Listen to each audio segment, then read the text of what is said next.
नमस्कार दोस्तों, जय जोहार। मैं कौशल तिवारी और बिहनिया समझा में आपका स्वागत है। कहते हैं कि न तो झूठ लंबे समय तक टिक सकता है और न ही काठ की हांडी ही बार बार चढ़ती है। यही वजह है कि मोदी सरकार के लिए 2024 का चुनाव जीतना सबसे मुश्किल भरा काम हो गया है। यह न तो 2014 है और न ही 2019 है, ये 2024 है। यही वजह है कि इन दिनों सड़क से लेकर संसद तक सिर्फ एक ही नारे गूंज रहे हैं, मोदी अडानी भाई भाई। तो क्या यह नारा 2024 में इतना बड़ा हो जाएगा कि इसे भारतीय जनता पार्टी संभाल नहीं पाएगी और उनका 2024 हारना तय हो गया है? यह सवाल इसलिए महत्वपूर्ण है क्योंकि हिंडनबर्ग की रिपोर्ट आने के पहले से ही राहुल गांधी लगातार अडानी अंबानी का जिक्र करते रहे हैं। किसी ने भरोसा नहीं किया था उसी तरीके से जिस तरीके से वे कोरोना को लेकर आकलन कर रहे थे, और वही हुआ। जैसे ही हिंडनबर्ग का रिपोर्ट आया, देश के प्रधानमंत्री नरेंद्र मोदी का मित्र प्रेम सबके सामने खुलकर आ गया। हालत यह है कि 2014 के पहले विश्व के अमीरों में 609 नंबर आने वाले गौतम अडानी अचानक दूसरे और तीसरे नंबर तक कैसे पहुंच गए? यह सवाल अब आम लोगों की जुबान क्या चढ़ जाएगा?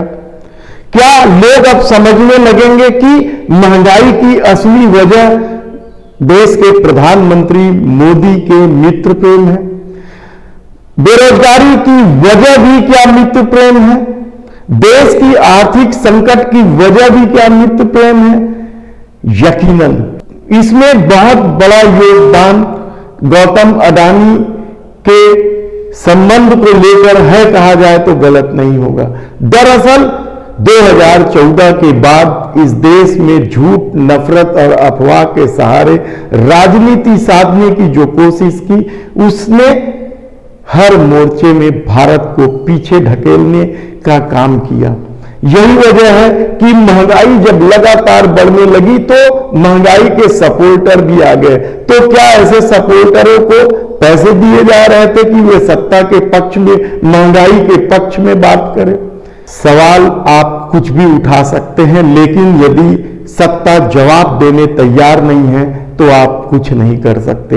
यही वजह है कि हिंडनबर्ग की रिपोर्ट सामने आने के बाद जब देश के प्रधानमंत्री पर सवाल उठने लगे, संसद में भी सवाल पूछने लगे, तो किस तरीके से सवाल हटा दिया गया यह भी इस देश ने देखा है। लेकिन अभी भी कुछ बांगड़ बिल्ले लगे हैं कि कैसे भी वे विपक्ष को बदनाम कर दे। भ्रष्टाचार के मामले में विपक्ष को एक तरफ खड़ा करने की मोदी सरकार की कोशिश में शायद वे बांगड़ बिल्ले भूल गए कि इलेक्टोरल बॉन्ड इस देश का सबसे बड़ा भ्रष्टाचार का नमूना है, कि किस तरीके से केवल भारतीय जनता पार्टी को एक तरफा फंड मिलते रही और विपक्ष को उसके मुकाबले 2-5% या 10-20% मिलते रहे।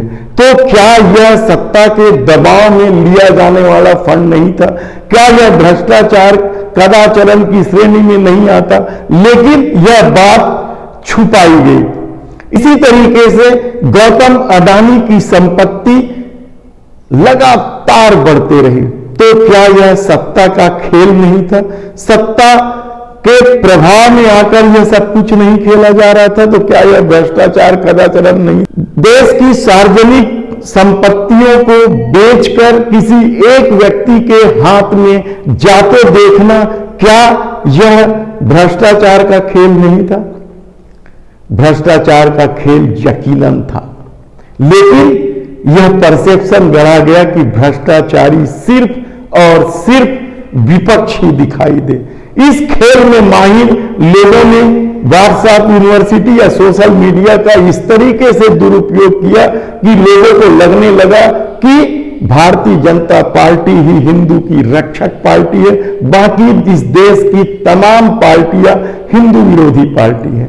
भारतीय जनता पार्टी ही देश प्रेमी पार्टी है, इस देश की तमाम विपक्षी पार्टियां देशद्रोही पार्टी है, उसके नेता देशद्रोही है। यही परसेप्शन तो राहुल गांधी को लेकर विदेश में उनके भाषण पर गढ़ा जा रहा है, लेकिन शायद उन बांगड़ बिल्लों को मालूम नहीं है कि चाहे राहुल गांधी विदेश में बोले या देश में बोले, लोकतंत्र को धराशाही करने का काम तो इस दौर में हुआ ही है। सब तरह की जांच एजेंसियों को अपने में समेट लेने, चुनाव आयोग से लेकर सुप्रीम कोर्ट तक को अपने पाले में कर लेने की सत्ता की कोशिश को लोगों ने देखा है।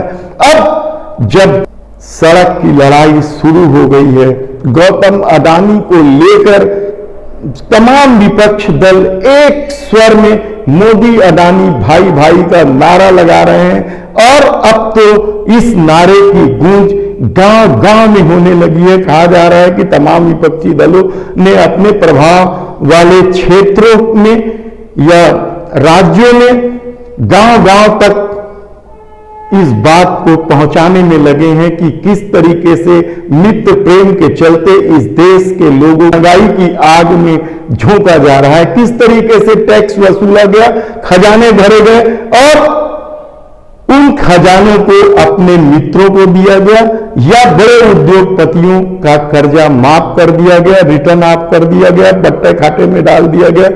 और उसका दुष्परिणाम यह हुआ कि जो बड़े उद्योगपतियों को लेकर या टैक्स पेयर को लेकर जो परसेप्शन बना था वह सब कुछ खत्म हो गया।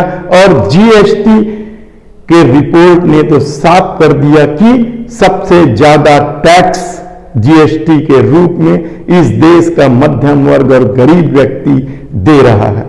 तो फिर महंगाई का बोझ वो ही क्यों भुगते?